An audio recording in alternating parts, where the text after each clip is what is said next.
3%, you say, to billionaires, many of whom did make their money in a very righteous way. Good for you guys. We'd like 3%, please, on your assets. And you say to people who have 50 million or more, once again, if you made it righteously, good for you. We'd like 2% on it.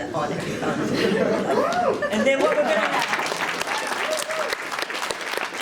voters in the primary states have the power. That's where the power lies. The power is in the states. That's all part of the theater, you see.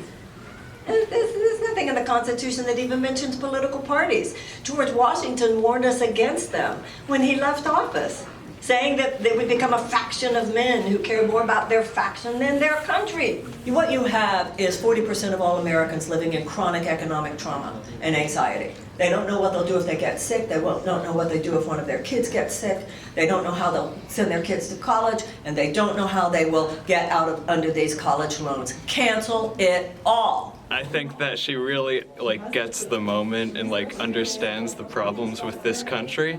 I'm not sure if she has my vote for the primary, but I was so happy to see her sort of uncut and in the debates where you never got to see her talk at all. So I think I'm super happy I was able to go to this talk. We need what Martin Luther King called a coalition of conscience.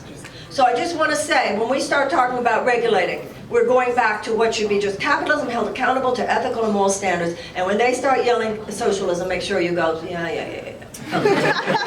There's nobody in this room who doesn't deep in your heart want to do something great. We're born with that. And society should help you do that, and then society will be better off.